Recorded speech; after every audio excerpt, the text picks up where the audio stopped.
Hello everyone, I'm Paul and today we are solving problem 799, Champagne Tower.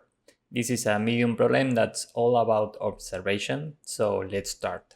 This is a long description, you can read this if you want, and remember that reading is also part of the problem. Here we are given 100 rows of champagne glasses.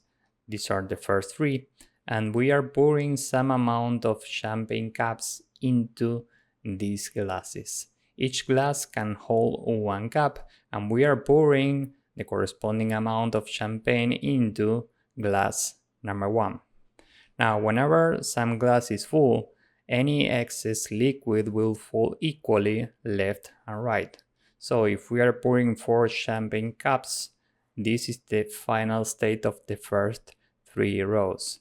And we need to return how full will be the glass in row, query row, and column, query glass. These are 0 indexed rows and columns. So this is row 0, this is row 1, this is row 2. This is column 0, column 1, column 2. So if we are looking at row 2, column 1, we are looking at this glass. So we need to return how full is this glass after pouring 4 champagne cups. In this case, the result is 0.5. So we need to return this. My first intuition was to use math, but this is not that simple. If we are given something like this, we are looking at this glass, and it's relatively simple to get the number of full glasses above, but it's not that simple to get the right distribution for this row. So we should think about something else. Well, maybe you can solve this with math, but that was not my case. And the trick here is to run a simulation. So let's see how this works. Instead of focusing on how full is each glass, we can keep track of how many cups are flowing through each of these glasses. We start by pouring 4 cups into this first glass. This means that we have 4 cups that are flowing through this first glass. And among these 4 cups, we need to keep 1 for the current glass. This means that we are pouring 3 cups for the next level. Remember that excess liquid falls left and right equally. So we have 1.5 cups for this glass and 1.5 cups for this one. That's how we distribute these 3 cups.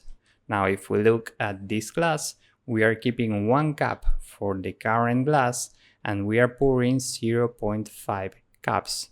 So remember once again that excess liquid falls left and right equally. So we are pouring 0.25 cups for this glass and 0.25 for this one. And the same goes here. We are keeping 1 for the current glass and we are pouring 0.25. So 0.25 for this glass and 0.25 for this one. So this is our query. We are looking at row 2, column number 1, meaning at this glass.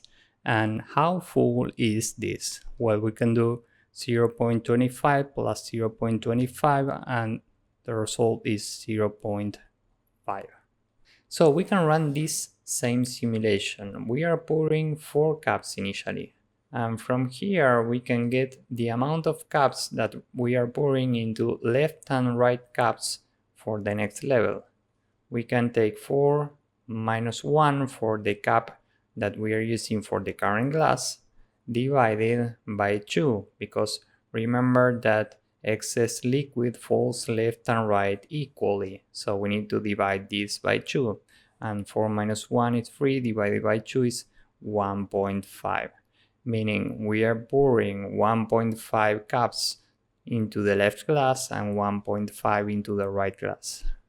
Now we are here, we are pouring 1.5 cups into this glass. So how many cups are we pouring into left and right cups for the next level?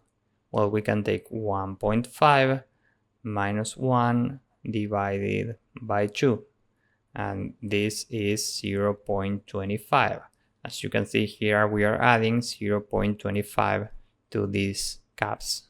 Finally, we are here. We are putting 1.5 into this cap, so it will fall 0.25 for the left glass and 0.25 for the right glass.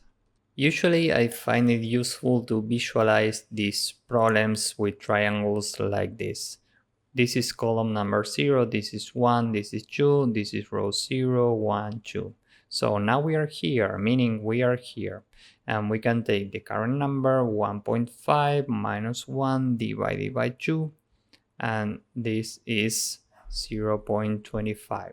So we need to add 0.25 in the same column and the next row, and in the next column and the next row.